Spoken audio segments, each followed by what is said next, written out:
Maintenant à la crise du rouble en Russie. Alors c'est plus une crise, nous dit Alban Mikosi, notre correspondant sur place. C'est un effondrement, on vous en a dit quelques mots depuis le début de la semaine. En 48 heures par exemple, le rouble a perdu 30% de sa valeur. Vous imaginez si c'était pareil sur l'euro, bouleversant ainsi profondément l'économie russe, bien sûr, et puis les 145 millions d'habitants. Alors Vladimir Poutine va prendre la parole dans 2 heures à peu près, hein, c'est ça, Alban, pour expliquer ce qu'il compte faire. Alors, on vous dira ce qu'il a dit un petit peu plus tard, parce qu'en général, les conférences de presse de Vladimir Poutine, c'est un peu long. Hein. On va vous donner des exemples de ce que ça provoque là-bas en Russie et vous montrer concrètement, grâce à Alban, ce qui se passe quand une monnaie s'effondre. Parce que c'est vrai ça, on n'a pas l'habitude récemment de voir comment ça se passe. Allons-y, racontez-nous ça. Bonjour Alban.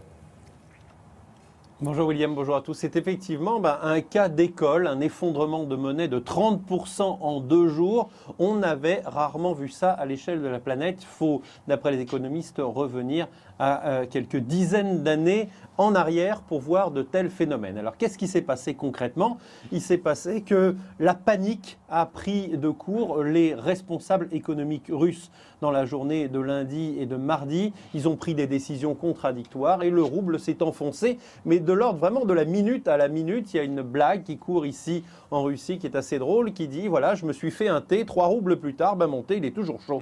Et voilà effectivement ce qui s'est passé dans la journée de lundi et dans celle de mardi. Alors les conséquences ont été importantes pour les Russes qui ont eu l'impression de perdre 30% de leurs économies, c'est quand même considérable, même si ça se redresse un peu actuellement. Et c'est très mauvais pour les entreprises aussi, et notamment les entreprises internationales qui sont ici en Russie, et par exemple les entreprises françaises. Nous sommes allés rencontrer avec Jennifer Nock et Patrice Acheret 2 de ces entreprises, et vous allez voir concrètement à quels problèmes ils sont confrontés. Conquérir le marché russe, c'était le rêve d'Hervé Michel. Il y a 9 mois, ce chef d'entreprise a changé de vie. Il s'est lancé dans la châtaigne. Il les importait d'Ardèche et les vendait dans les parcs de Moscou.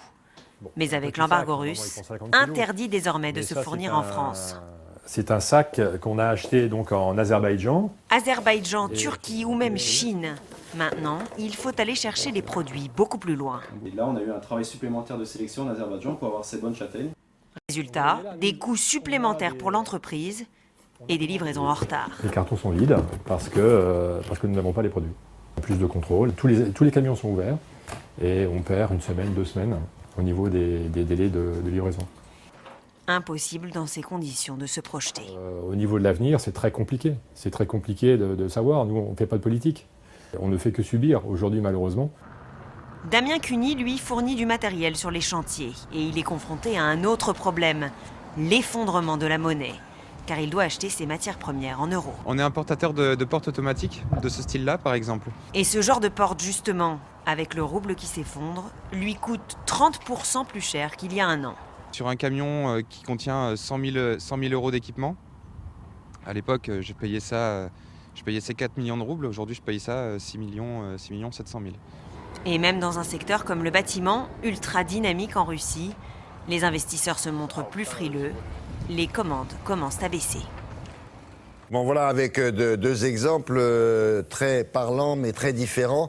Que peut faire le Kremlin? Qu'est-ce qu'il va dire Vladimir Poutine? On le suppose déjà? Ce qui est sûr, c'est qu'il va faire long. Parce que dans l'ensemble, il fait des conférences de presse qui durent entre 5 et 6 heures. Celle-ci va commencer à 10 heures du matin, heure de Paris.